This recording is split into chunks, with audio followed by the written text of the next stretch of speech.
Estamos começando o episódio 55 do Talks by Léo, no YouTube e no Spotify, direto do estúdio da Pod Factory em São Paulo. E hoje eu vou conversar com uma empreendedora que está liderando uma das principais startups na área de recursos humanos na América Latina, Mariana Dias, cofundadora e CEO da Gup.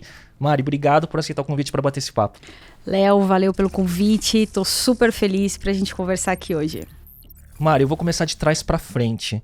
Eu tava esses dias no site da Endeavor e daí eu vi a lista Endeavor Outliers desse ano e a tua foto era matéria de capa, né? E então significa que a Gup está entre os top 10 empresas da rede Endeavor no mundo inteiro que mais crescem.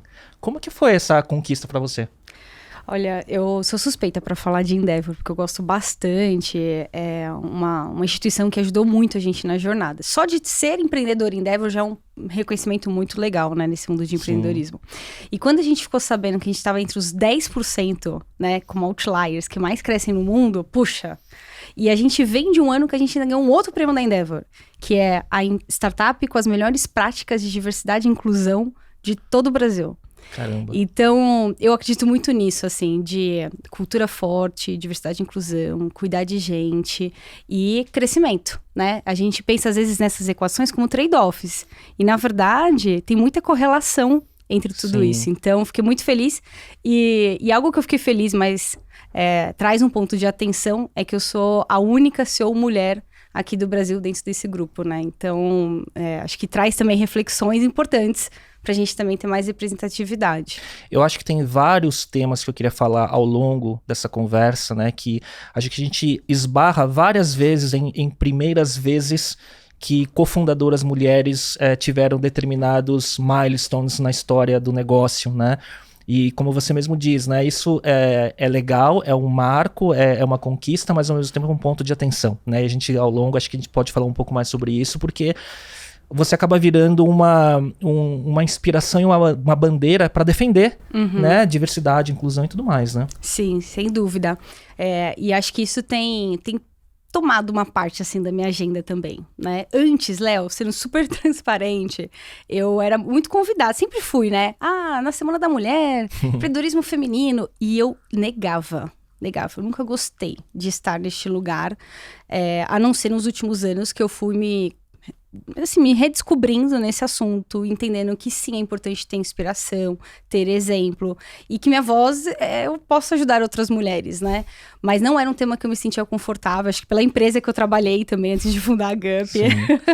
Mas a gente vai evoluindo, né? Com certeza. Eu não vou falar a palavra sucesso, porque sucesso é uma palavra meio complicada, né? Mas quanto mais crescimento teve a Gup ano sobre ano, mais você foi ficando exposta, né, como uma pessoa que representa muita coisa, acho que no universo do empreendedorismo, né? Mas Mari, antes de falar sobre a Gup e a história dela, né, você teve uma breve carreira como executiva, né? Conta um pouco sobre isso e como foi o momento da descoberta de um problema que te levou à vontade de empreender? Legal. Eu nunca quis empreender. Acho que é bacana falar disso, assim. Quando eu olho para minha história, até chegar na universidade, eu tenho vários exemplos que eu empreendi.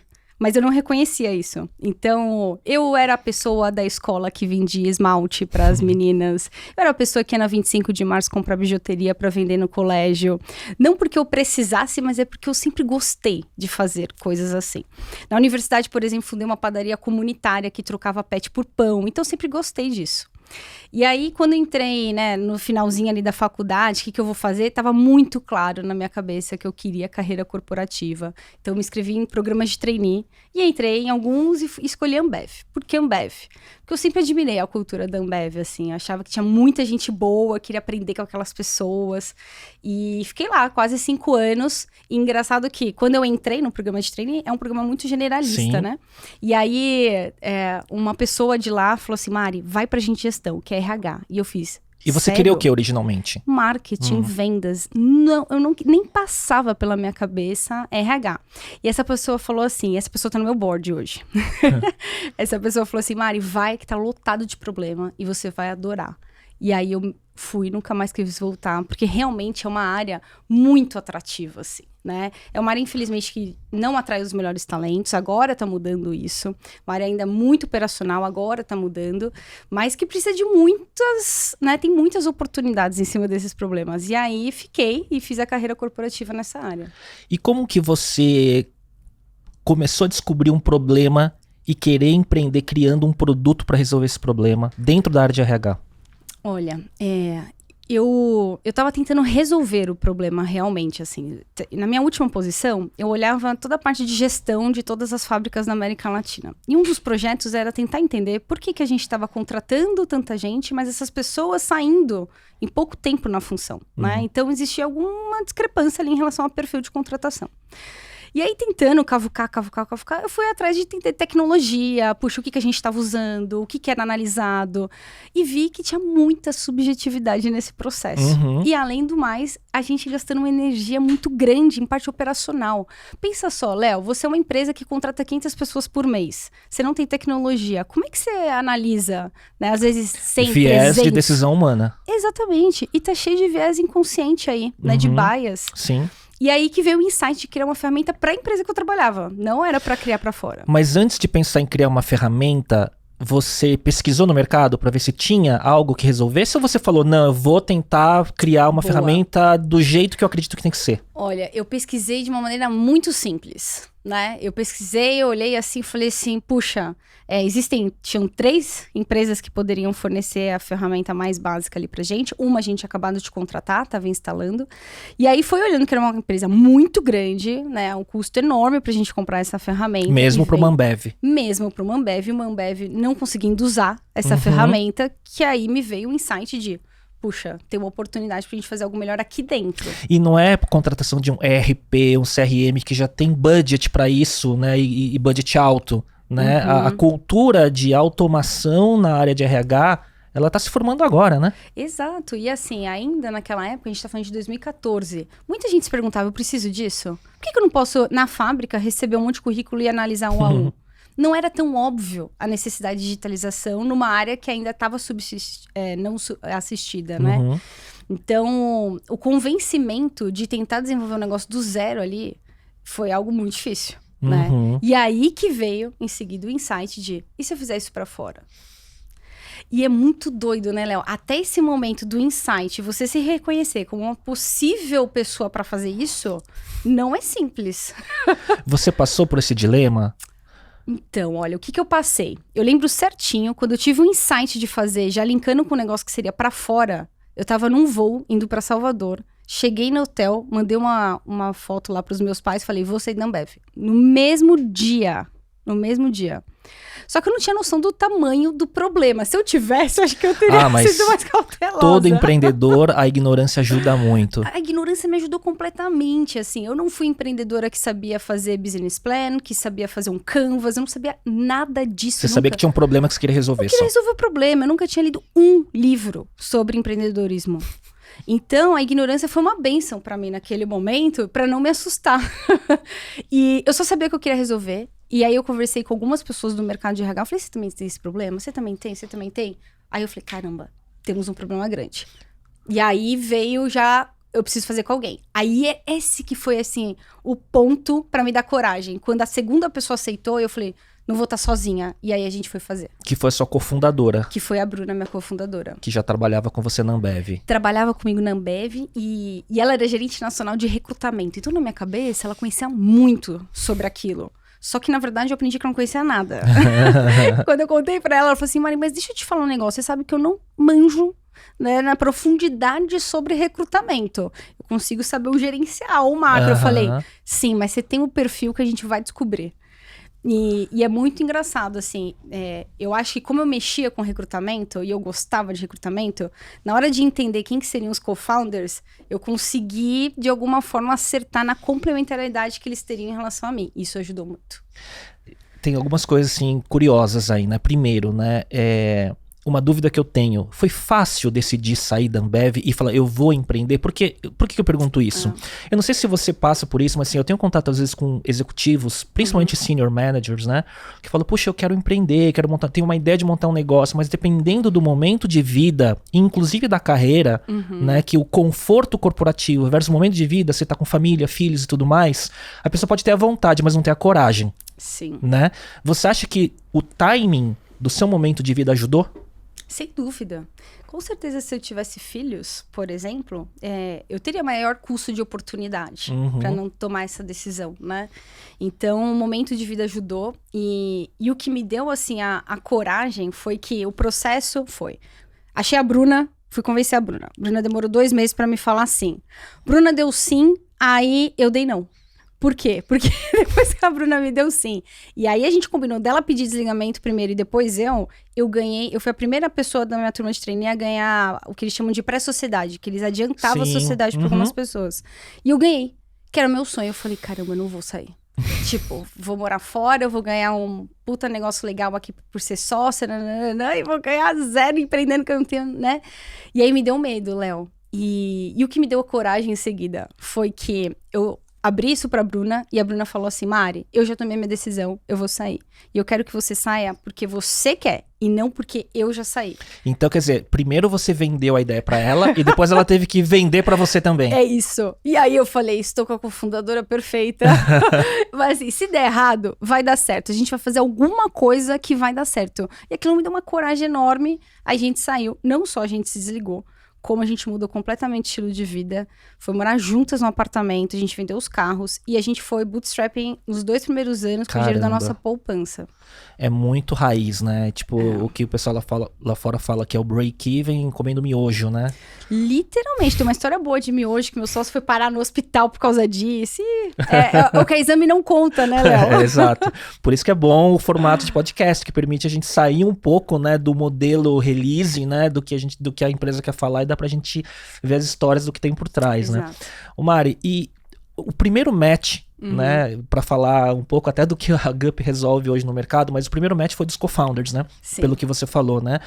E começou com vocês duas e depois os outros co-founders vieram, né? Então, quer dizer, foram 2 mulheres que cofundaram e nenhuma das duas de tecnologia. E tem o mito das startups de tech, né, de tecnologia, onde um co-founder o CTO tem que ser um cofundador já de início, né? Sim. E eu acho curioso isso porque no meu último episódio, eu falei com o Alexandre Remor, que é o cofundador da Medway, né, uma edtech na área de saúde, e são 3 cofundadores, os 3 médicos. Então, eu tô em 2 episódios seguidos com co-founders iniciais que não eram da área de tecnologia, com startups que deram muito certo e, por coincidência, ambas investidas pelo SoftBank. Então, esse viés, né, de que foi muito mantra de muito tempo, de falar tem que ter um co-founder técnico, não foi o caso. Sim. E como que vocês recrutaram o líder de tecnologia, ou como que vocês montaram esses 4 co-founders? Porque você falou, eu tenho que trazer a minha cofundadora, né? E parece muito aquela história de o importante se a pessoa é boa, é importante colocar dentro do ônibus e depois descobre onde vai sentar, né? Então, como é que foi esse processo? Olha, e muito legal você falar de fugir do playbook, né? Porque nós empreendedores, o ecossistema está mais forte, mas mesmo assim ainda não tem tantos exemplos. Então a gente se agarra nos exemplos que tem. E a gente acha que aqueles exemplos são os únicos caminhos. Então, claro que seria maravilhoso se eu tivesse um CTO desde o começo. Eu queria, mas não achei. E não parou por causa disso. E não parei por causa disso. Eu acho que é isso, sabe? A gente, por exemplo, até hoje, todo mundo me falava assim, Mari, você tem que achar um ICP e só focar nesse ICP. É o tal do aquário com peixe, né? Aquário pequeno, tal, não sei o que, nanã. Falei, beleza, gente. Mas assim, comecei a Gup focando em tudo, entendeu? Depois que eu fui afunilando. E, pô, deu certo. Então, a gente, na parte de co-founder, a gente ouvia muito isso. Precisa do co-founder técnico. O que a gente fez? A gente pegou, nós duas, a gente desenvolveu a primeira versão no Excel, ali na planilha, para validar. E dá para fazer muita coisa sem tecnologia nesse começo para você validar. E a gente saiu testando tantos desenvolvedores, tantos. Sempre na promessa de falar assim, me ajuda a criar esse negócio, a gente vai trabalhar um tempo juntos, eu não vou te dar R$1, mas se a gente der certo, você vai virar co-founder junto com a gente.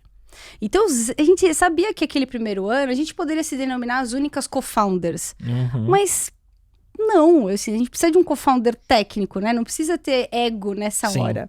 E aí a gente saiu procurando, Léo. Foi um ano até achar o Robson, que é o CTO. Mas aí passaram pessoas que vocês testaram vamos ver aqui no Excel e vamos criar um produto em cima disso, e alguns não deram certo. Olha, as pessoas que a gente testou eram brilhantes tecnicamente, mas não tinham um matching de perfil com a gente. Uhum. E a gente não tem um matching tão fácil. A gente vem de um mundo meio bebiano. Sabemos, né, que é uma cultura. Né? E assim, nós duas somos personalidades, a gente tem personalidades muito fortes, né? Tipo, a Gup é uma empresa de alta performance. E aí a gente achar essa pessoa desenvolvedora, né, com essa cultura, a gente testou, Léo, mais de 10 pessoas. Nossa. E aí, quando a gente tava já fechando o primeiro cliente, a gente fechou o primeiro cliente sem a pessoa de tecnologia. E falou, eu vou te entregar em 3 meses. E aí teve que dar um jeito. E a gente teve que dar um jeito, mas eu tinha o plano B, C. O plano B é que se a gente não achar, a gente vai pegar uma software house, a gente vai pegar o dinheiro desse contrato, vai pagar... Então, assim, não necessariamente a gente tem a oportunidade de pegar sempre o playbook do mercado. Sim. Mas é fazer com o que você tem na mão. E eu acho que esse foi o perfil da Gup desde o começo. De achar os co-founders certos. Por exemplo, o Guilherme, que é meu irmão, e ele hoje é o CMPO, ele olha marketing produto. Quando a gente foi começar a Gup, poxa, a primeira pessoa também que fui falar foi o Gui, que ele que me ajudou a tirar a ideia do papel, ele já trabalhava com inovação, e ele falou, Mari, não vou sair, de jeito nenhum, quero minha carreira aqui corporativa. E ficou 6 meses para convencer o Guilherme a tentar largar as coisas dele para ir direto para Gup. Então, foi muito duro formar esse quarteto. E esse quarteto se formou num prazo de quanto tempo? 1 ano. 1 ano. 1 ano. E Mari, qual foi o primeiro produto da Gup com esse cliente que você falou que conseguiu sem ter o produto pronto? E se esse primeiro produto, ele era a primeira hipótese? Zero, Léo. Assim, ó, a gente saiu com o propósito de a gente quer arrumar empregabilidade. Era essa a vontade. Passa por tecnologia. Mas na nossa cabeça passava primeiro por B2C. Então, todo o primeiro candidato. ano, pessoa candidata, a gente testando a pessoa candidata, tentando vender alguma coisa pra ele ali. E a gente tinha a hipótese, puxa, ele tem muita dificuldade, achar um emprego, como é que a gente faz, fazer o match perfeito, mas tudo via candidato. Aí depois a gente viu que assim, não adiantava a gente fazer isso, porque a empresa não tinha tecnologia para fazer o match. Então a gente pensou, vamos usar os ATS, que é o nosso, a plataforma de recrutamento que a gente tem, né, se chama, tá na categoria de ATS. Vamos fazer a nossa API para plugar nos ATS, porque os ATS são muito complexos, a gente não vai conseguir desenvolver um ATS. E aí foi... É um produto muito longo para ser desenvolvido. Muito complexo. Então, a gente foi validando. Legal de falar que, assim, no mês 1 que a gente saiu da Ambev, a gente já estava dentro de uma feira de recrutamento aqui em São Paulo, sem gastar R$1. Como Gup já, com stand? Já como Gup, com stand, sem gastar R$1. E como vocês conseguiram? A gente ia no organizador da feira, que é geralmente empresa júnior, e falava assim, empresa júnior, me coloca como primeiro stand da sua feira, eu quero primeiro, porque a gente tem um teste que a gente desenvolveu aqui, e eu vou entregar algo de valor para os candidatos entenderem quais são as empresas que mais combinam com eles. Ia lá e vende um sonho, Léo, assim, esse começo é vender um sonho. E a gente, assim, quando a gente conta que a gente fez a Gup com menos de R$50 mil durante 18 meses, ninguém acredita. Nossa. Mas foi assim, entendeu? E como que foi o processo de venda do primeiro cliente? Porque eu vejo, você foi para um mercado B2B Enterprise. Sim, que são complexo. Que são clientes grandes, venda complexa, ciclo de venda longo, né? Eu já tive SaaS também no mercado Enterprise e tudo mais. Ao contrário de muitas startups SaaS em diversos segmentos que vão pro SMB, né? Pro pequeno e médio, até pro autosserviço e tudo mais. Então, como que foi esse primeiro cliente? E o risco que quando você vai pro SaaS Enterprise e você é pequeno e tá começando, o risco de você virar um customizador para cada cliente. Porque vem um monte de pedido que não é denominador comum do produto para o mercado e é uma coisa muito específica. Vocês passaram por isso? Muito. Até hoje, Léo, a gente passa por isso. Eu acho que a gente foi pelo caminho mais complexo, que não foi por uma decisão muito estudada e analisada. E a gente acabou acertando por quê, assim? Hoje, o SaaS Enterprise, a parte difícil é que é venda muito longa. O churn tem um impacto gigantesco na sua operação. Sim. É um cliente com uma barra muito maior. Existe uma área de suprimentos que né, é cruel Sim, com o você. processo. Uhum. E esse cliente, quando ele tá lidando com uma startup, agora tá mudando um pouco, mas ainda mais ali no começo, ele entendia que era uma software house, que tinha que atender as funcionalidades que ele precisava. Então, o que nos ajudou? Nos ajudou que a gente tinha bons mentores, bons advisors, que já tinham feito coisas legais no mercado e falavam assim, gente, segura. Tem que falar não. Não customiza. E aí eu acho que a gente acertou em colocar princípios na Gup, no desenvolvimento de software, onde até hoje a gente nunca customizou nada para nenhum cliente. E a gente atende 30% do mercado de enterprise do Brasil. Caramba. Então, sem customizar nada. Então, assim, você tem que conseguir passar credibilidade pro cliente que é bom para ele não customizar. E não necessariamente uma requisição de uma feature de um cliente não possa virar um backlog de desenvolvimento de produto que sirva para todo mundo no futuro. Perfeito. E aí você começa a criar com esses clientes grandes uma parceria de cocriação que é muito ganha-ganha. E ele gosta.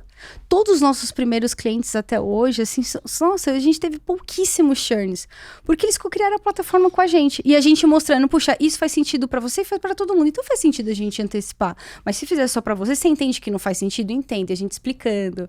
Então a gente formou uma parceria com essas empresas muito legal. Segundo ponto legal de SaaS Enterprise, você ganha um selo. Na hora que você tem, por exemplo, uma Ambev, as maiores empresas do Brasil usando, para você descer a sua carteira, é muito mais simples do que você começar simples e tentar subir. Exato. Então... Quem começa em SMB é mais difícil escalar para Enterprise do que o inverso. Perfeito, perfeito. E você faz um produto de altíssima qualidade, porque você tem pouca margem para errar, você não pode ser instável na parte de tecnologia. Sim. Então, acho que trouxe ganhos serviço, né? Muito legais pra gente. O que foi esse primeiro produto? Qual foi o diferencial, Mari, que fez vocês ganharem esses primeiros clientes? Porque, assim, apesar de ter muita oportunidade, né, no processo de venda de tecnologia para a área de RH e de recursos humanos, tem concorrentes, né? Sim. Local, global, né? Então, o que diferenciou no começo? Legal. Eu sempre, assim, a gente sempre quis fazer um negócio, como a gente nasceu pela dor, a gente não nasceu pela vontade de empreender, a gente queria de verdade resolver a dor. Então a gente ficou obstinados para tentar entender o que faria a diferença para o nosso cliente. E a gente entendeu que precisava de 3 coisas. Uma ferramenta super amigável, porque precisava ser simples. Senão, na hora de você, Léo, abrir uma vaga, sabe o que você vai fazer? Você não vai abrir na ferramenta. Você vai fazer por fora, sabe? Então, ir lá no seu LinkedIn, pedir para todo mundo mandar um currículo. Então, UX e a experiência com o produto como se fosse uma ferramenta B2C. Exato. Então, assim, o UX incrível, ferramenta fácil. Ponto 2.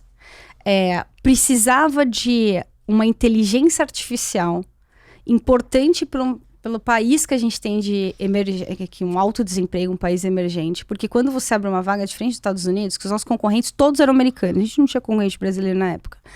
Você abre uma vaga, você não tem tanta gente inscrita. E o perfil de pessoas de fora se inscrevendo, eles fazem um autofiltro. Aqui no Brasil... Vende tudo. A pessoa candidata, ela manda currículo para todos os tipos de vaga. Então, isso engargala no recrutador de... Assim, Léo, hoje a gente na Gup tem vaga com 1 milhão de inscritos. Pensa, para uma pessoa, é triste demais. E aí a gente entendeu desde o comecinho que precisava de uma inteligência artificial e que ajudaria em reduzir os vieses. Então a gente foi enlouquecidos para construir uma inteligência, mas sem discriminar. Com um mega cuidado, a gente criou uma ética by design na construção da inteligência artificial para entender o que pode ser analisado, o que não pode. A gente faz um estudo de 3 em 3 meses para entender se está tendo qualquer tipo de viés. Isso deu um diferencial enorme. E o terceiro ponto, serviço. Por quê? Ainda mais quando você vende para enterprise no começo, você não vai ter todas as features perfeitas. Então você precisa de um serviço muito, muito bom para conseguir, naqueles gaps que você não entrega com o produto, entrar com o serviço. Então foi isso. Nossa, muito legal. E você acha que, assim, a velocidade... Vocês estão crescendo muito ano a ano. A história de vocês é uma história incrível, assim, de crescimento, né? E parece... Eu vi uma matéria uma vez que vocês foram dobrando ano a ano e nunca parou de dobrar, né? Nunca. E sempre atendendo o cliente enterprise com seu produto inicial foi o primeiro crescimento. E depois vocês foram diversificando o que o produto poderia resolver? Ele foi virando um ATS mais completo? Como é que foi isso? A gente, no começo, queria só fazer recrutamento. a nossa estratégia estava toda em cima do recrutamento, mas pegar as adjacentes também que existem de recrutamento. Só que o que aconteceu? Muitos clientes, aí é o negócio do ouvir o cliente. Como é importante a gente ouvir. O que você precisa inovar tá ali no seu cliente. Vários clientes falam assim, Gup, a gente está usando a plataforma, reduzir 50% o tempo de contratação, mas quando eu vou admitir, eu levo 40 dias, às vezes o dobro do que eu levo para se recrutar. Porque tem um processo burocrático, documentação, tudo Brasil, isso, né? Brasil, de novo, né? E é algo que as ferramentas de fora não atendiam. Quando você contrata uma pessoa, em média, você precisa de 20 documentos para colocar no e-social do governo. Sim. Imagina as grandes empresas fazendo isso na mão, com uma área gigante de admissão. E aí é um problema muito local para resolver. Super local, então ganha uma vantagem competitiva frente aos players de fora enorme. E a gente sempre teve, aí quando começou a ouvir, a gente assim, ai, que vontade de fazer esse produto. E a coragem para diversificar, né, gente? Que difícil você tomar essa decisão de, será que eu vou desfocar? Qual que é a melhor hora? Qual que foi essa hora? Quando a gente viu assim, temos ainda um monte de coisa para fazer no recrutamento, mas já tem uma base muito grande, onde na tese a gente poderia escalar rápido a admissão, e a gente conseguiu desenvolver produto com baixo churn, com alto NPS, então vamos pro próximo? Agora, vamos validar se a gente realmente consegue desenvolver dentro de casa e escalar rápido? Aí um pouco da sorte também. A gente estava desenvolvendo, isso foi 2019, 2020, a gente ia lançar em 21. Aí 2020, pandemia. Sim. Aí na pandemia, era a única forma de fazer admissão. Era o online. Exato. E aí a gente antecipou. A gente acelerou o desenvolvimento da admissão e lançou no meio da pandemia. Aí foi um sucesso, assim. Esse produto cresce 10 vezes ao ano. E daí foi um upsell em cima dos clientes existentes. Exato. Aí a gente faz todo um cross-sell, teve que criar uma máquina de farmer, aprender a fazer tudo que a gente faz pra fora, fazer na própria base, né? Como criar tudo isso. E aí, o negócio legal, né, do empreendedor, eu gosto muito dessa parte, de entender aonde estão as alavancas de crescimento, as oportunidades pra gente agregar mais. Aí, de novo, a gente começou lá com a admissão e foi ouvir os clientes. Aí a gente adora fazer pesquisa, entender, e agora? Como é que eu te ajudo mais? Aí ficou claro, se me ajuda mais, se além de você recrutar, admitir, me ajudar a integrar os novos funcionários. Na pandemia, o que aconteceu? Muitas empresas demitindo um monte de gente. Sim. E também contratando um monte de gente, porque os skills mudaram para várias funções. Sim. Então, existe uma problemática de reskilling dentro das empresas. E quais são as plataformas que podem te ajudar a fazer reskilling? Então você vai, quer dizer, o teu horizonte que começa numa área de recurso humano, que é recrutamento, e depois foi para admissão, o teu farol ele foi ampliando a visão. Foi ampliando. E aí você foi para reskilling, que é educação. Educação, treinamento corporativo. Sim. E aí a gente, de novo, falou assim, e agora? Será que a gente desenvolve? Será que a gente compra? Compra? A gente não sabe comprar. Como é que faz? E o legal de ter bons investidores, a gente estava com bons investidores que provocaram a gente, falaram assim, é importante vocês terem esse skill também. Né, de, como que compra, como que integra. E aí o que a gente fez foi, vamos olhar o mercado, se tiver uma empresa fantástica, a gente compra, senão a gente desenvolve. E a gente vasculhou o mercado inteiro e achou a Nidu, no Maranhão, lá em São Luís. A gente não conhecia um time de mais de 100 pessoas com um produto incrível. E já atendendo enterprises já de nome? Já atendendo enterprise, atendendo muito base da pirâmide, né? E como que aquele atendente do supermercado pode aprender? Atendendo a pessoa que faz delivery na rua, Sim. Né? Como que essa pessoa que está na bicicleta pode aprender no celular? E aí a gente entrou nesse mercado de educação e foi a mágica, onde eu acredito que o RH, uma das coisas ruins é que ele é todo fragmentado, né? É o time de recrutamento, o time de treinamento, o time de comunicação. E na verdade, você deveria olhar isso como uma jornada única. Sim. E aí que tá o que a gente está fazendo, de integrar tudo isso muito bem, não vender separado, porque o melhor disso não é que 1 mais 1 é 3, 1 mais 1 vai ser, mais 1 é 5, Sim. 10. Integrar tudo isso, porque pode ter uma inteligência de dados circulando nisso, potencializando o que você aprende no treinamento, vai pro recrutamento e vice-versa. Melhora a retenção, aderência à cultura e quer dizer, na verdade esse círculo virtuoso ele fecha completo. Virtuoso, Léo. Agora, com tudo isso que você está falando, Mari, me parece que a velocidade do entendimento do desafio que a Gup foi avançando, eu não sei se a área de recursos humanos das empresas acompanhou do ponto de vista de entendimento do que vocês queriam vender como proposta de valor. O que eu quero dizer? Você teve que educar muito os executivos de RH né, que é uma área que, como você falou, é fragmentado, muito operacional, né? E vender uma tecnologia, por exemplo, que tira viés de contratação, né, e tira, de certa forma, os pequenos poderes dentro de uma organização, foi fácil? Muito difícil. Né? A gente criou uma categoria nova, né? A gente trouxe, na verdade, uma categoria que já existia, que era de ATS. Ninguém falava de ATS no Brasil, não existia ATS. Então, quando a gente trouxe essa categoria e ainda foi falar de inteligência artificial, a gente foi a primeira startup a falar de inteligência artificial, a gente também foi uma das primeiras HR Techs a surgir. Todo mundo ficava com medo, falava assim, puxa, essa inteligência vai me substituir? Né?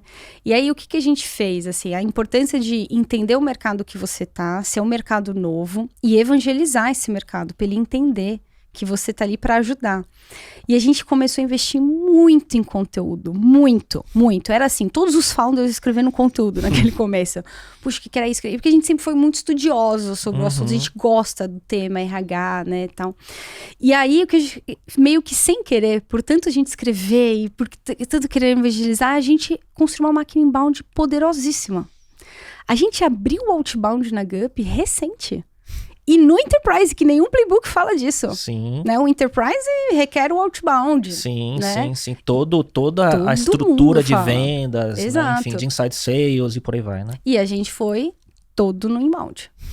Então, a gente fez caminhos um pouco diferentes, porque o mercado estava precisando desses conteúdos, evangelização, eventos. A gente sempre fez muito evento, né? Que a gente estava falando que a gente gosta de fazer evento para tentar ajudar. Porque é isso, né? Assim, o sucesso de você criar uma máquina de gente poderosa, boa, consistente, não tá só na tecnologia, né? Tá na tecnologia, tá no seu RH, que vai entender e vai estruturar todos os processos bons, né, de gestão de pessoas, e tá no gestor. Tá em 3 pontas. Então, a gente sozinho não vai mudar ponteiro. Então, a gente entendeu lá atrás que a gente precisava estar do lado do RH, tá do lado do gestor, para tentar, junto com a tecnologia, ajustar esses ponteiros. Mari, pelo que você está contando, né, de todo esse processo de educação do cliente, trazer talentos, trazer co-founder, até suas histórias empreendedoras infantis ou na faculdade, assim, você é uma boa vendedora de conceitos ou de sonhos, né, e tudo mais, né? E eu fui vendo que na história da Gup, vocês foram tendo parcerias, foram validados, né, por muita gente boa do ecossistema. Então vocês passaram pela Vaira, pela Endeavor, só investidores de Tier 1, né, em cada rodada, né? Como que foi essa trajetória de crescer, criar relação com o mercado, investidores, porque é grande parte do trabalho de uma CEO, né? E escalar junto, né, com essa necessidade que o mercado foi trazendo para você. Legal. Hoje, né, quando a gente olha para trás, a gente tem essa foto aí que você falou. É o connect the dots de trás para frente, né? Exato. Que assim, é muito legal. Acho que a gente foi muito privilegiados de não só pelos investidores muito bons, mas, passar pelo Google Campus, passar pela Wayra, passar pela Endeavor. E assim, não é Endeavor só empreendedoria, a gente passou por todos os programas da Endeavor. Sim. Acho que tem algumas coisas aí. Como a gente não era empreendedor antes, nenhum dos 4. A gente foi esponja. A gente tem o perfil esponja de tentar ir para algum lugar e aprender ao máximo, sugar ao máximo a oportunidade. Você conhece o André Barrense do Google Campus, né? Do Google for Startups. Ele um dia brincou comigo que a gente entrou na segunda turma do Google Campus. Aí que ano foi isso? Foi 2017.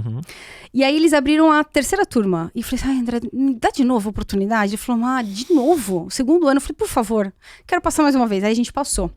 E tipo, aí... de novo pelo cursinho para depois... Exato. E aí, por quê? Porque aquilo estava ajudando muito a gente ia em todas as mentorias, em todos os cursos, em todos os treinamentos. Então, acho que, às vezes, eu vejo alguns empreendedores, né, não aproveitando algumas oportunidades que tem. Querendo queimar a etapa. E a gente sempre foi muito humilde intelectualmente, saber assim, caramba, eu preciso de ajuda. A gente sempre sabe que a gente precisa de ajuda, de tentar grudar em gente boa, tentar grudar em empreendedores bons que podem ajudar a gente. Então, isso ajudou a gente a entrar nesses celeiros e aproveitar ao máximo. Outra coisa, nesse começo da Gup, foi zero fácil a gente pegar investimento. Acho que é importante falar isso. Era uma categoria nova. Porque olhando de trás pra frente, parece né? que foi. Foi zero. A gente quase faliu 2 vezes. 2 vezes. Na primeira vez que a gente quase faliu, meu sócio foi parar no hospital de tanto comer miojo, porque acabou a poupança dele. E a gente ficou assim, emprestando dinheiros como founders. Tipo, um negócio absurdo, assim, de dificuldade, de resiliência, né? E que é bom falar disso, porque a foto não mostra. Exato. Né? E isso é um serviço para o ecossistema. Porque a gente vê, claro que está mudando um pouco, né, a questão da liquidez e como os números estão sendo ajustados, de certa forma, principalmente para late stage, né, mas para early stage tem grana ainda no mercado, né, e isso pode criar um certo glamour que não existe, né. Exato, e assim, acho que a escassez ela sempre foi muito presente para a Gup. Esse último round foi maravilhoso, mas até o último round sempre a gente viveu na escassez. Então, mesmo esses Tier 1 que a gente pegou de investidores, não foram super cheques comparado aos meus pares. Foram cheques até que pequenos, né? Com múltiplos não muito grandes. E por quê? Categoria nova. Existia uma tese de visão muito grande, mas pouco comprovada. Onde a gente queria fazer tudão de empregabilidade, mas na verdade a gente só estava fazendo recrutamento. Então, muita desconfiança dos investidores de, será que vocês conseguem? Aí, o que foi a virada? A virada foi você chegar para o investidor e falar, olha, eu vou fazer isso. E daqui 6 meses você mostrar, eu fiz. Eu vou fazer isso, eu fiz. Eu vou fazer isso, eu fiz. Eu, né, personalizando a Gup, sempre nós, né? Mas os investidores, acho que a gente venceu no cansaço eles, Léo. Porque a gente contava essa historinha por e-mail, mandando. Olha, lembra que a gente ia falar que ia fazer? A gente fez, tarará. E aí, quando a gente ia contar a história, tipo, nunca nenhum investidor que entrou foi na primeira vez que a gente conversou. Todos deram não ali. Todos. Né? A maioria dos investidores que a gente foi em todos os investidores aqui no Brasil deram não pra Gup. Mas no final, hoje, que a gente tem muita relação boa com todos eles, mesmo os que não estão com a gente, eles falam assim, caramba, vocês conseguiram. É que agora... cansaço ali, né? É que agora virou jogo um pouco de virar aquele, tipo... A empresa que muitos querem entrar... Agora sim. Né? O nosso último round, todo mundo quis entrar. Todo mundo. Por quê? Porque aí acho que é um negócio legal da dificuldade do mercado que a gente está vivendo, que virou um pouco esse jogo, olhando mais para economics, mesmo reduzindo um pouco o growth, que é, como a gente viveu na escassez de dinheiro, a gente teve que sempre ter economics bons. Unit Economics e eficiência na alocação do capital. Perfeito, porque não tinha abundância de capital. Então, por exemplo, nosso LTVK, que é acima de 10, nosso CPS bombando, puta, tudo, tipo, tinha que ser muito bom para tentar sustentar um negócio e vencer a objeção que não era um mercado quente. A gente não tá no mercado de fintech, né? Sim. E aí, quando a gente chega, né, contando essa história, e todo semestre, toda rodada, a gente mostrando que tá evoluindo, o mercado começa a ganhar confiança.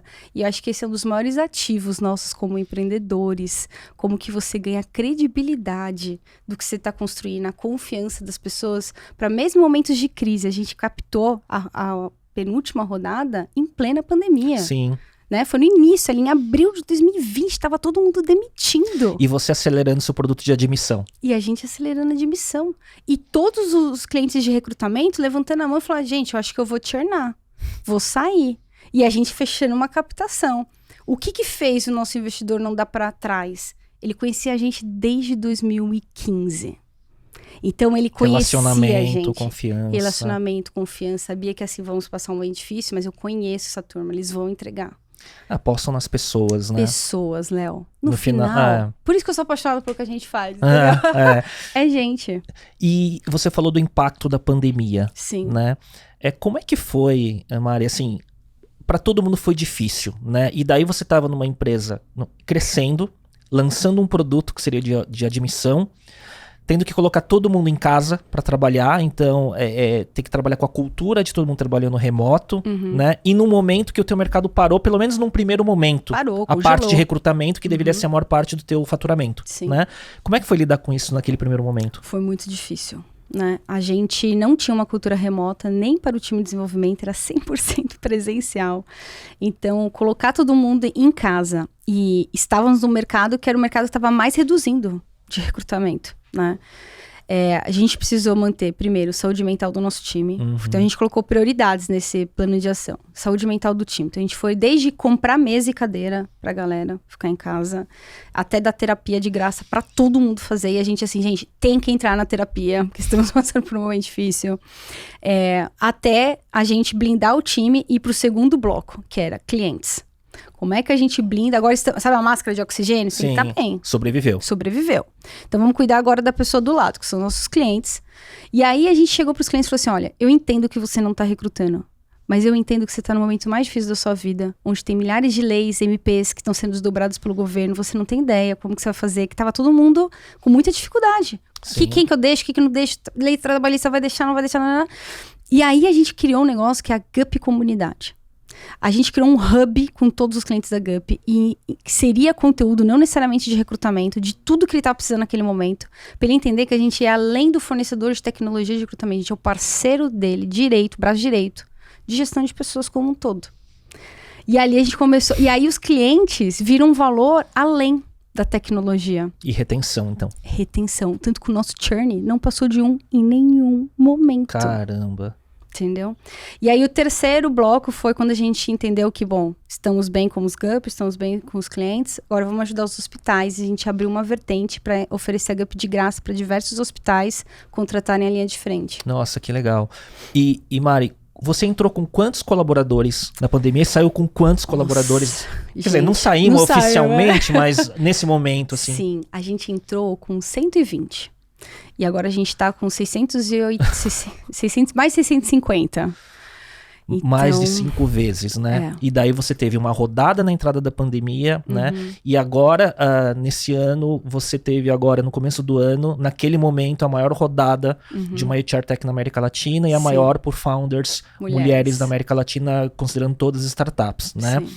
E isso, ele traz um pouco do que a gente estava falando no começo da conversa, né? Essa responsabilidade, de certa forma, de você ser um pouco a poster girl, assim, do momento, do empreendedorismo feminino, e essa responsabilidade de ajudar a conscientizar o mercado. Você acha que os fundos, por exemplo, eles estão mais conscientes da importância da diversidade quando eles avaliam os investimentos?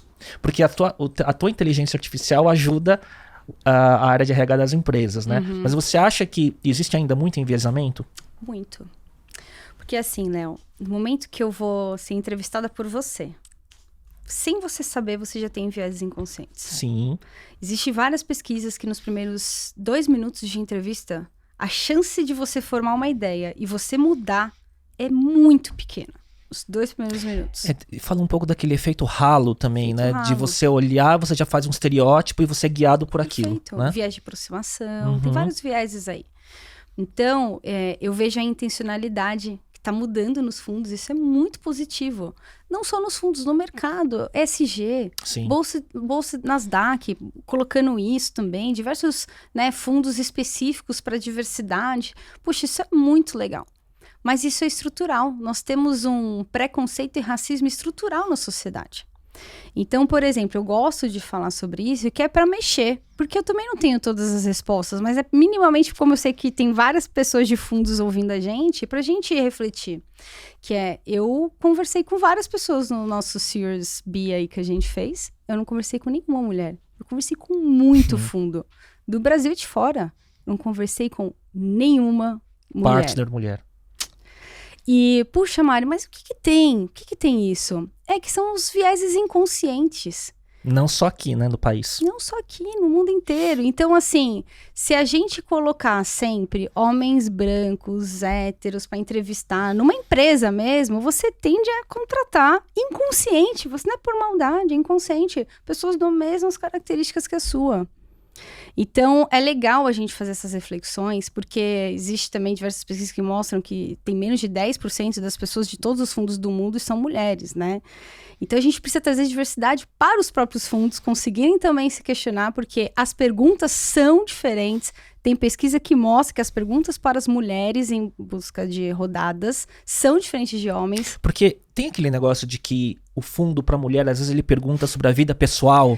Pessoal e conservador, assim, acho que o pessoal, tô Tipo, vendo uma filhos, redução disso, porque agora as pessoas estão estudando sobre o assunto e vendo que isso não pode ser perguntado, mas já me foi perguntado, né, nas primeiras rodadas da GUP, eu era casada e as pessoas me perguntavam, qual que é o papel do seu marido? E se quando você tiver filho, como é que vai ser? E pro homem é só sobre o negócio. Exato, na hora você deixa a mulher já num outro papel, Sim. que ela já fica totalmente insegura, puta, é muito ruim. Mas, hoje eu vejo que isso não tem mais, né? Tipo, pô, não me perguntaram nada em relação a isso. Mas existe uma pesquisa que mostra que as perguntas feitas para as mulheres são mais conservadoras de como é que você vai se defender em relação aos seus concorrentes?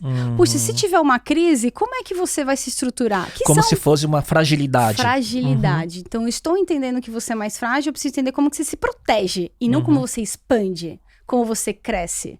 E as perguntas para os homens geralmente tendem a ser mais assim, expansivas. E só uma curiosidade, quanto mais projeção você foi tendo, você sente que as perguntas mudam? Mudam, porque eu acho que as pessoas também se preparam um pouco mais. Mudam. E aí eu fui vendo que eu tô tendo também alguns privilégios, né, em relação a isso. E aí de me questionar e agora, como é que eu, Mari, como que posso ajuda? Mudar? Né? Como que eu posso ajudar? Então, por exemplo, Porque da posição que você tá, né, você chegou numa posição, eu não vou falar que é fácil, mas é diferente em relação a quem tá construindo. Perfeito. E assim, ainda que o meu business é um business que tende a ter mais mulheres nas pessoas, né, na área de RH, mas não é um business feminino. É um business para todas as pessoas de qualquer gênero. Agora, imagina uma mulher que tá construindo um business que eu tô mentorando, de absorventes orgânicos. Entendeu? É muito complexo. Como é que você vai...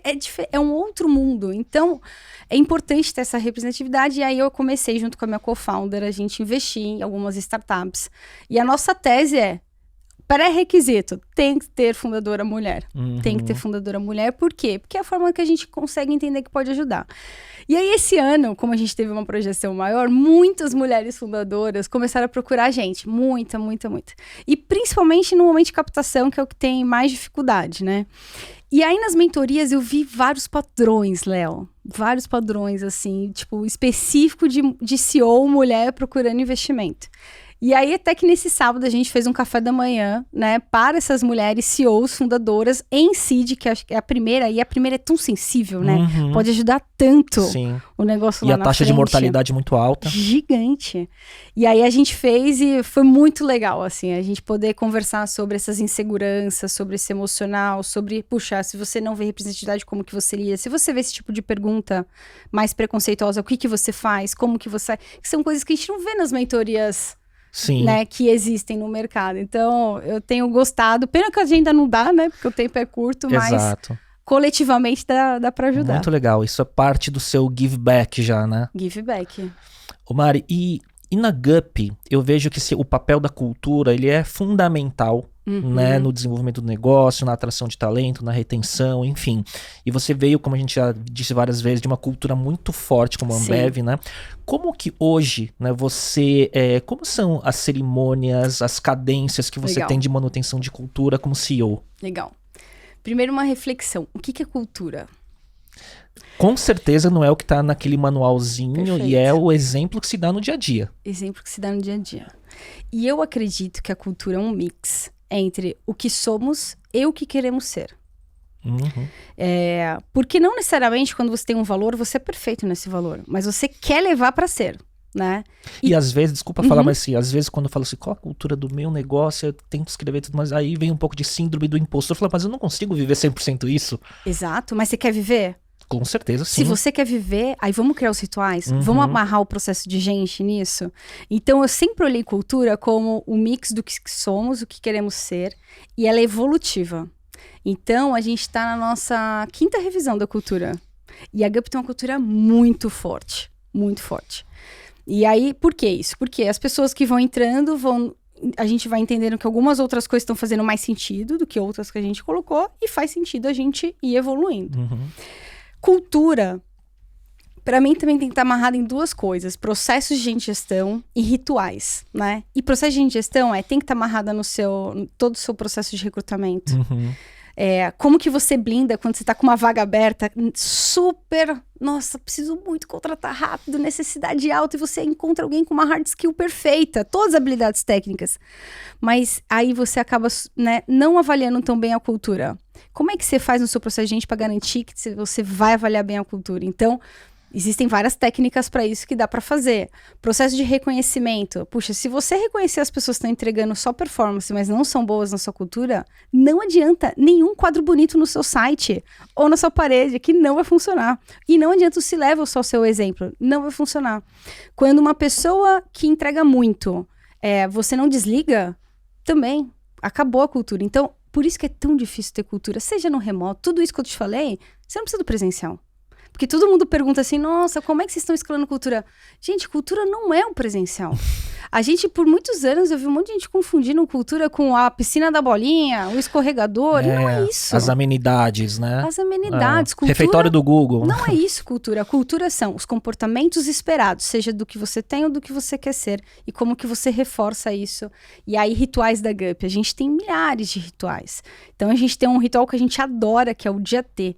Todo começo de trimestre, a gente para a empresa inteira, um dia todo. Fala o que a gente errou, o que a gente acertou no último tri, como que a gente atingiu os objetivos e dá o contexto. É um mega town hall, assim, tipo... Town hall gigante com todo mundo e fala... Pra onde a gente vai? E dá contexto. Pô, a gente vai pra cá, por causa disso, disso, disso. Por isso que as nossas metas vão ser essas. Por isso que os comitês estratégicos vão ser esses. E os OKRs da GUP vão ser esses. Então, aí começa todo um processo de cascateamento de OKRs até o individual. E todo mundo tem que ter claro que o que tá fazendo tem que impactar de algum jeito esse da GUP. E aí você compartilha esse racional de dono, de empreendedor, de cada um é super relevante por esse bem maior, que é muito mágico, né? E as pessoas com contexto, Léo, fazem coisas incríveis, né? Sem dúvida. Ô Mari, lá você tem, na estrutura organizacional da GUP, ela é mais horizontal, como é que ela é? Legal. Ela é uma organização, assim, mudou muito de um ano para cá, porque antes a gente estava só em recrutamento, agora a gente está em recrutamento, a gente está de missão. Em treinamento. Em treinamento, e agora a gente comprou o nosso principal concorrente. Sim, a Kenobi. Que é a Kenobi. Então, agora a gente está transformando a GUP em unidades de negócio, com uma organização mais matricial, para a gente conseguir dar autonomia para essas unidades de negócio, mas... a gente conseguir aproveitar os playbooks legais que a gente formou no como primeiro que cascateia produto. E como que nivela a cultura com aquisição, né? Perfeito, assim, a gente, como por exemplo a Nidu, né, que é 100% complementar ao nosso, poxa, a gente aprendeu várias coisas em CS, em vendas, e como é que a gente monta uma estrutura para que essa pessoa que está tocando vendas, ela tenha uma super autonomia, mas ela não deixe de pegar as coisas que a gente já errou. E aí, design organizacional é um negócio tão chave para isso.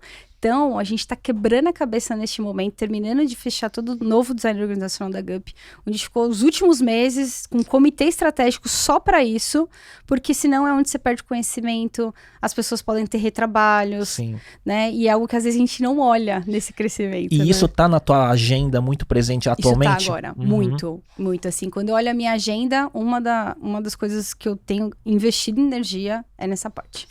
Ô Mari, uma curiosidade que eu tenho, né? Eu vejo no mercado de profissionais de tecnologia, que a gente sabe, né? Tem bastante vaga abrindo cada vez mais, falta de profissional, né, qualificado e uma concorrência enorme entre startup, empresas de consultoria, as pessoas que querem empreender, agências, né, e empresas, né, enfim, que tem área de tecnologia interna.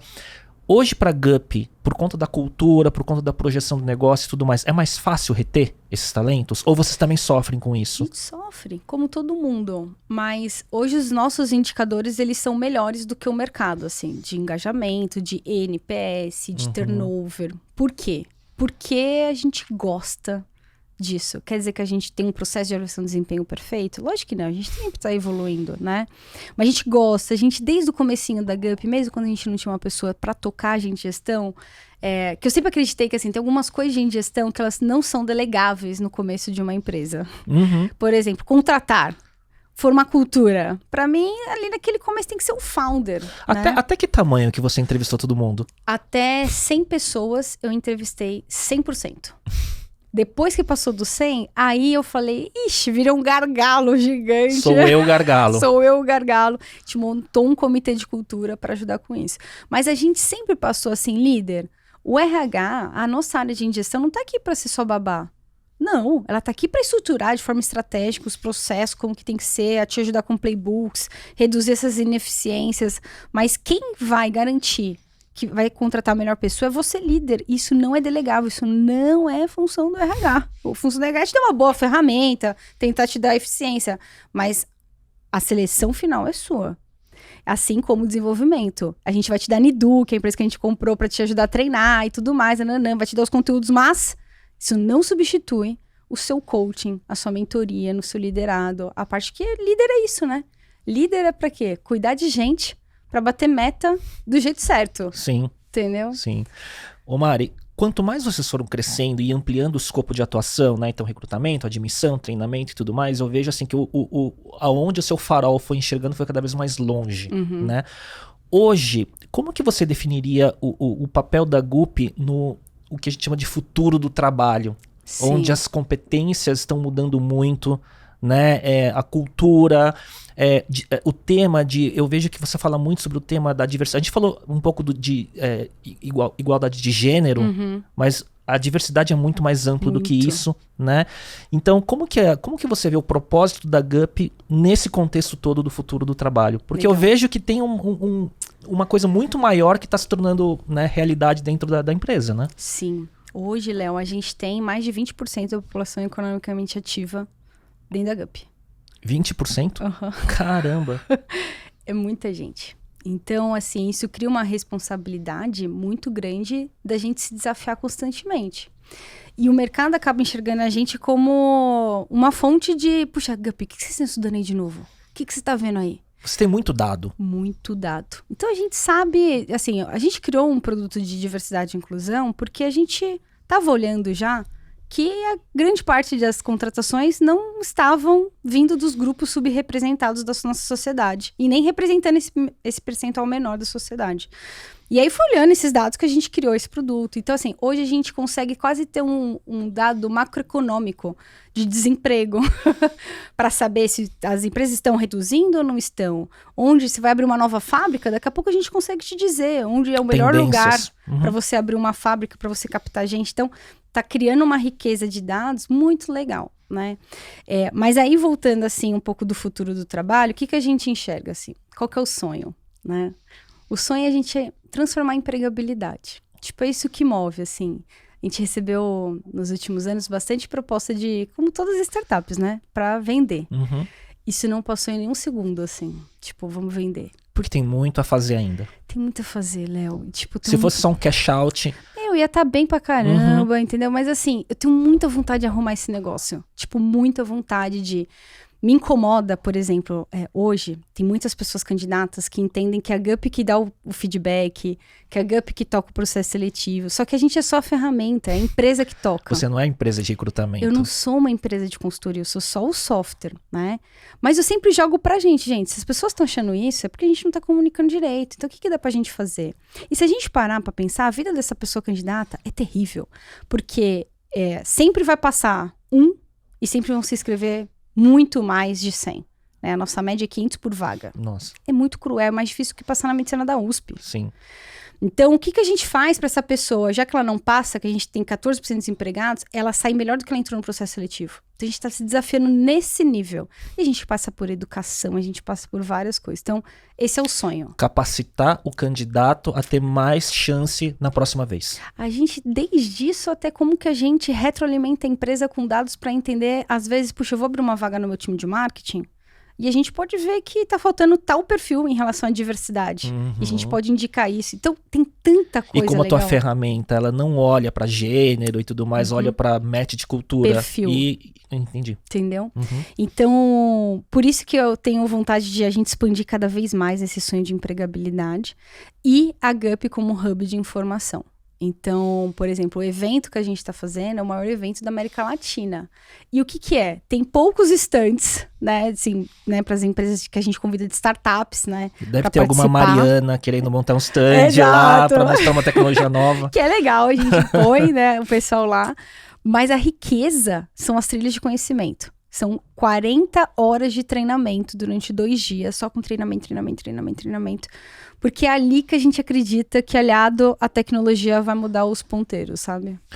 O Mari, o que assim, a gente falou, né, desse crescimento, né, e aí eu esqueci de falar, né, o que foi a última rodada, né, liderada pelo SoftBank, que vocês receberam 500 milhões de reais, meio bilhão, né, um número que impressiona, né? O que vocês querem executar no curto, médio prazo com esse investimento, seguindo essa visão e esse propósito que você tem? E uma pergunta, passa por internacionalização já, ou você acha que a oportunidade no país é muito grande ainda? É muito grande. Hoje a gente atende mais de 10 países, mas são clientes brasileiros que fecham aqui que tem unidade de negócio fora. Né? Então, né, tem empresas gigantes aqui que começam no Brasil, a gente acaba atendendo a América Latina toda, a plataforma está em inglês, está em espanhol. Mas a gente começou, assim, a dificultar um pouco essa venda. Por quê? Por foco, Léo. Porque à medida que você faz expansão, você traz mais dificuldades e complexidades para a empresa. Sim, né? Na estrutura organizacional, Língua, cultura, tudo. Então, hoje a gente atende, mas a gente não quer ir agora de forma ativa abrir, porque tem muito espaço ainda no Brasil. E isso está no plano em alguma hora aí, né? Porque é inevitável, acho que é importante, acho que tem muita oportunidade em Latam, países emergentes, né? Tem várias ferramentas muito legais, né? De HR como um todo, mas muito focados em países desenvolvidos. É um outro perfil quando a gente mergulha em países subdesenvolvidos, onde as pessoas não têm acesso, né? Talvez ao desktop, tem que aprender no celular, tem que se inscrever no celular. A experiência é outra. É outra. Então, por isso que o sonho é essa expansão mais voltada para países emergentes. E uma parte de desenvolvimento de produto, assim, uma boa parte desse investimento vem para produto. Seja desenvolvimento interno e aquisição.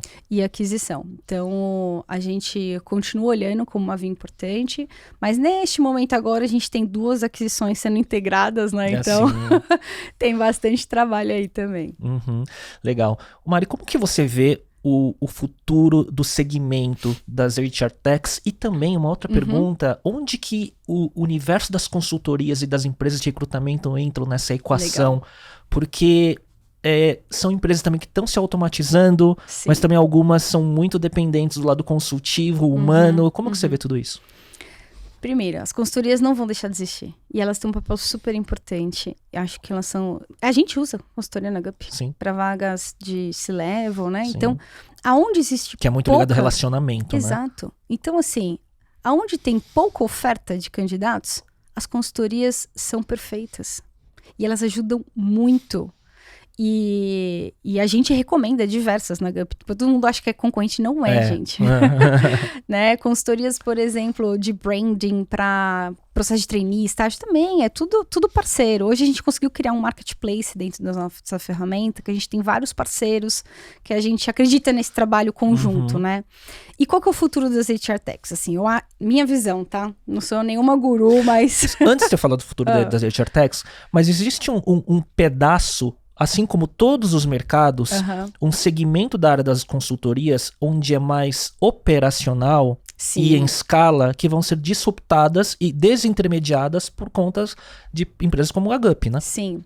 Então, por exemplo, hoje eu tenho vários clientes de consultoria, né, que utilizam a nossa ferramenta. Como a TS. Para fazer o trabalho deles. Porque o maior valor que eles entregam não é na automação do processo, é na entrega final. Então, eles podem automatizar o que é back-office para eles. Sim, você economiza tempo e custo para eles. Exato. Então, eu entro não como o serviço final, mas como um meio para ele conseguir ter uma margem maior, né?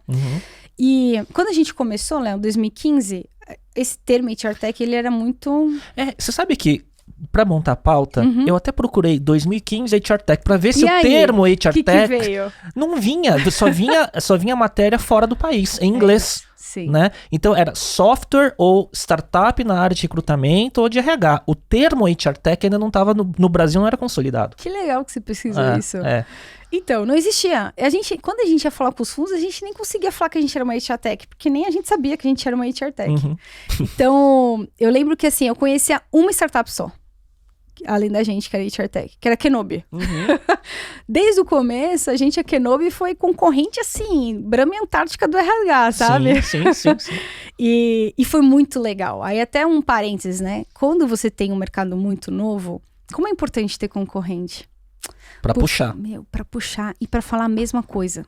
Entendeu? Pra educar o mercado. Porque sozinho, educar fica muito caro muito e você morre. Muito caro. Então, é muito importante. Eu tenho certeza que a Gup não estaria aqui se não existisse Kenobi. E isso foi um quê? Que quando a gente foi falar de aquisição, né, Gup Kenobi, assim, é difícil, né, você vender pro principal concorrente. Sim. Mas foi muito legal a relação que a gente criou de cumplicidade, da gente se reconhecer como um foi muito importante na história do outro, sabe? Então ao longo dessa história, teve muito o que as pessoas chamam de competição, que é a competição com cooperação, né, na trajetória das duas, ou foi uma coisa muito mais recente por conta da aproximação da aquisição? Recente, assim, não tinha muita colaboração, não. A gente era bem competidor, toda conta que a gente entrava, tava a Gup Kenobi concorrendo, toda. Mas algo muito legal, respeito entre os founders. Tanto que desde o comecinho, a gente falava assim, puxa, vamos tomar um café, o que você mais ou menos tá vendo, tal, não sei o quê. Claro que a gente competia muito. Mas esse respeito que permitiu a aproximação para aquisição. Entendeu? E aí, quando eles tomaram a decisão de vender, e a gente tava no meio do nosso round, né? E aí a gente falou, puxa, vamos se aproximar, não vamos, como é que vai ser, tal. Poxa, imagina, você tá fomentando o tempo inteiro no seu time que o concorrente não é tão legal e que você, tem as suas vantagens em relação ao concorrente, e juntar tudo isso. E aí eu fico muito feliz que, assim, a gente aproveitou 90% do time deles, mesmo não sendo complementar. Que legal. E hoje, eu e o Marcelo, a gente tem uma relação, que é o fundador da Kenobi, maravilhosa, assim, a gente Quantas troca muito. Quantas pessoas vocês absorveram? Tinha um pouquinho mais de 100 pessoas, a gente absorveu 90 e poucas. Legal. Então, foi muita coisa, né? E eu acho que isso traz um negócio legal de, puxa, o seu competidor, ele tá estudando o mercado pra caramba. Muito. Ele tem um sonho muito parecido com o seu. E quando você junta essas potências... Você soma algumas coisas que você não tinha. Isso é uma aquisição que, assim, todo mundo falava assim, nossa, Maria, é uma aquisição de market share. Não, gente. De aprendizado também. Aprendizado, de talento. Por exemplo, a gente teve diversos diretores da Kenobi que já pegaram a primeira linha da Nidu. Olha que intercâmbio maravilhoso. E deve ter coisa do tipo, olha, eles faziam desse jeito e eu não sabia, e é melhor da forma que eu fazia, né? Certamente, porque quando você está concorrendo, você não reconhece as coisas boas do seu concorrente. E quando a gente fez todo o deparo de produtos, a gente falou, caramba, tem várias coisas muito melhores ali. E aí, vamos trazer. E é isso, gente. Sem orgulho, é pra gente construir um negócio melhor. Então, assim, aí voltando a esse futuro das HR Techs, quando a gente começou, era tudo muito fragmentado. As HR Techs fazendo pedaços muito pequenininhos, porque não tinha investimento na área. Sim. E todo mundo teve que começar atacando um problema pequeno. À medida que todas as HR Techs estão crescendo, elas estão aumentando o seu horizonte também. Mas para onde que esse mundo está indo, não só do Brasil, mas do mundo? Um mundo mais de consolidação. Porque antes a empresa, tudo bem ela contratar uma ferramenta para este problema, outra para este problema, porque é o que tem. Mas agora a vontade dela... O dado tem que conversar. Agora ela tá num outro estágio. Ela quer que o dado converse. Ela quer falar com um interlocutor. Sim. Ela quer um único contrato. Ela quer uma jornada única que durante anos a gente falou em relação ao usuário. A jornada única agora da pessoa funcionária. Sim. Né? Então, do recrutamento à educação, lifelong learning interna. Perfeito. Tudo amarrado. Mobilidade interna, que é um termo que a gente vai ouvir falar muito nos próximos anos. Então, o mercado está indo para uma convergência, né, cada vez maior. Então, eu imagino que o futuro da Gup está em preencher esses gaps, seja com produtos desenvolvidos internos ou com aquisições complementares para montar todo esse ecossistema. E aí o negócio da aquisição, assim, é quando a gente encontra produto, time e cultura. Perfeito. Né? Muito legal. Mari, indo para uma reta mais final aqui, eu tenho uma pergunta que é mais macroeconômico, né? Mas assim, como que você vê os gargalos que o nosso país tem para melhorar a empregabilidade em geral? Nossa, muito boa pergunta. Leis trabalhistas. A gente tem uma carga, né, de tributos em cima de contratação e em cima de demissão. O que a gente viu os Estados Unidos, eles reduziram muito na pandemia, mas eles recontrataram muito rápido. E essa flexibilidade para você como empresa conseguir, né, mover mais rápido, sim. Isso traz benefícios para a sociedade. Porque se você também tem um grande encargo para contratar, um grande encargo para demitir, você não vai ser tão produtivo e eficiente, você vai abrir menos vagas. Então é um ciclo realmente não virtuoso, né? Sim, vicioso. Sim. Então, muito do que a gente tem estudado também do futuro do trabalho, que é uma parte de temporários, de freelancers, né? De PJs. PJs, se a gente olhar, próprio Estados Unidos, 40% da força de trabalho vem desse segmento de gig economy, né? Que são os temporários, os freelancers. Aqui no Brasil, a gente está discutindo as leis trabalhistas em relação a isso. Então, ainda tem muita coisa, né, que a gente precisa trabalhar dentro do governo para que as empresas tenham essa maior flexibilidade, menor redução tributária, né, maior redução tributária para conseguir a gente aumentar essa parte de empregos também. Você acha que tem interesse, você vê movimentos em prol dessa melhoria, pelo menos no médio prazo? Eu vejo iniciativas bem isoladas de algumas pessoas do governo tentando levantar essa bandeira. Vejo empresas grandes, startups, né, como a gente vê o próprio iFood, tentando também levantar pautas importantes no governo em relação a isso. Mas ainda a gente está começando essa discussão, né? Eu acho que ainda tem... Mas uma coisa que eu acredito que, assim, nós startups, né, empresas, a gente tem um papel importante nisso de provocar.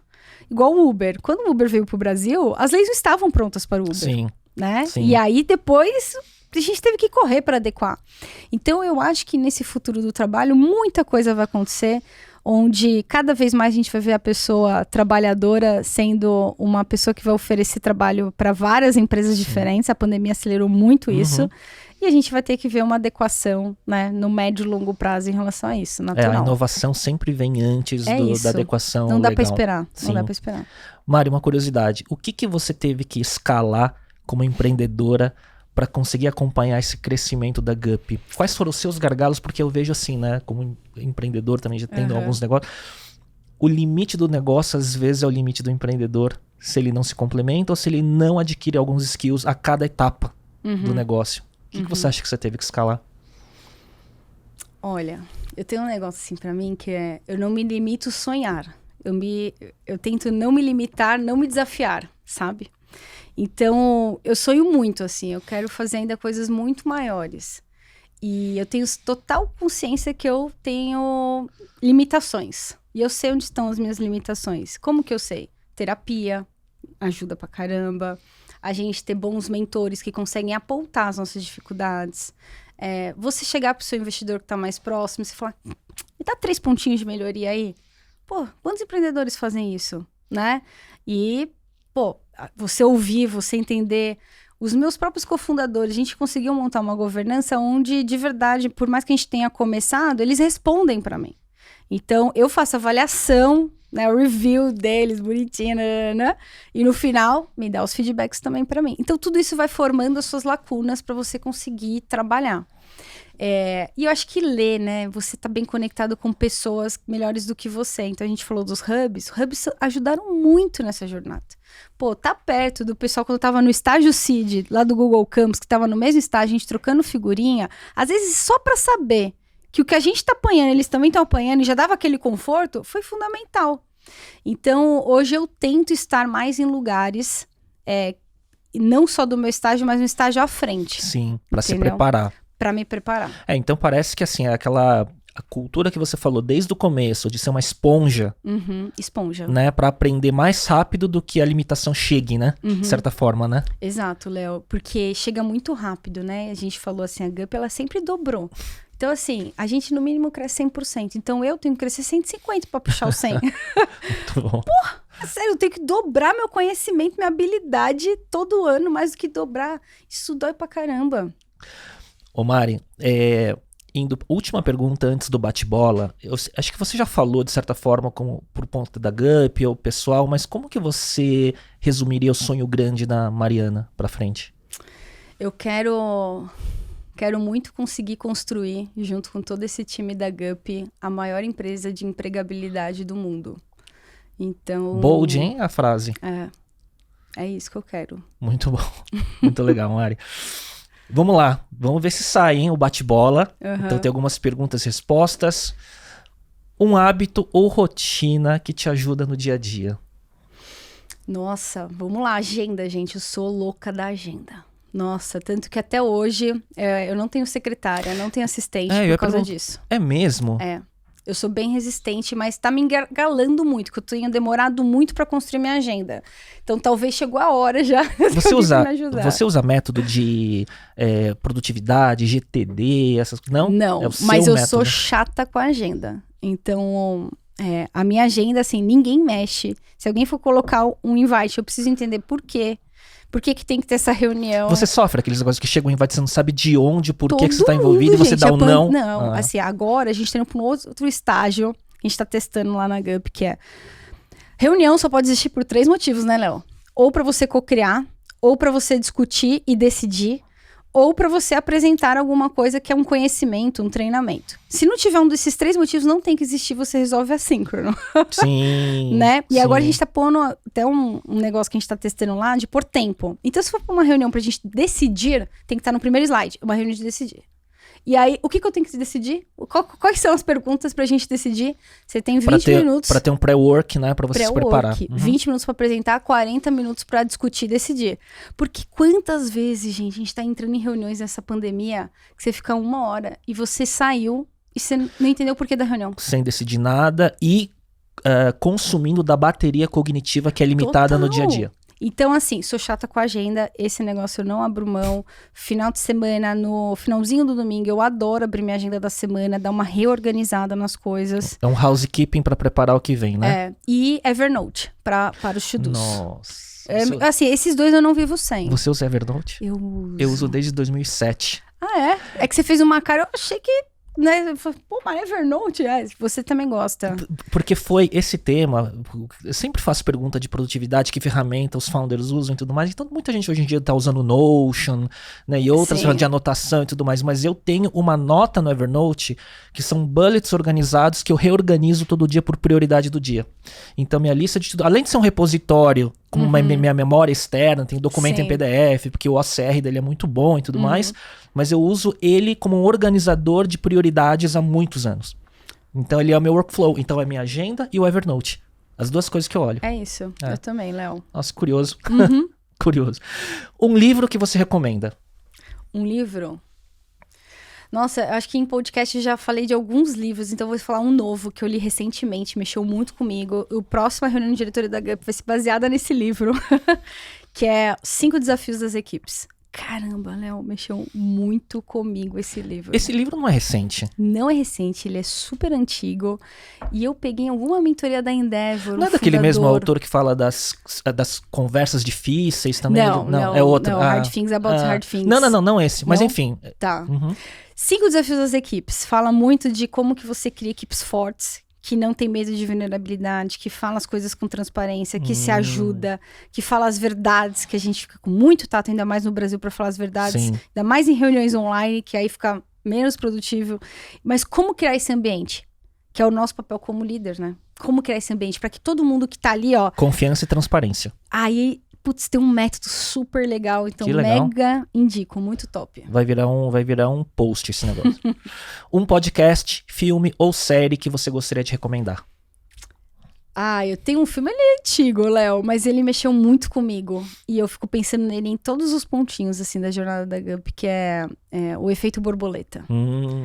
Por quê? Que você assistiu esse filme? Cada coisinha que você faz na sua vida vai trazer uma consequência totalmente diferente. Então, teve vários pontos da jornada da GUP que foram cruciais, que faria a gente ter ido para outros lugares. Desde aquele investimento que não fechou, mas fechou aquele... Aí você chora, você fica mal que aquele não fechou. Mas lá na frente fechou um melhor. Que bom que não fechou. Ou quando você queria lá atrás, no primeiro ano, já abriu a admissão e você ia errar pra caramba se fizesse isso. E aí não fez, né? Porque aconteceu algumas coisas, putz, mas te trouxe até aqui. Então, é muito sensível essa jornada empreendedora, né? Existe muita habilidade técnica, existe muito soft skill, mas existe umas coisas de sorte. Sim, também. De contexto, de momento, né? É um pouco até do livro do Outliers, do Malcolm Gladwell, que ele fala, né? Que assim, tem muita coisa que pode ser determinista, né? Em relação às suas qualidades, o que você pode agir, mas a quantidade de coisas que você não age é muito maior. Sim, né? sim. Enfim, muito bom. Um app não óbvio que você usa com frequência. Então, tipo, que não seja rede social, WhatsApp. Então, qual app para qualquer atividade que você exerça, que você usa, que não é comum?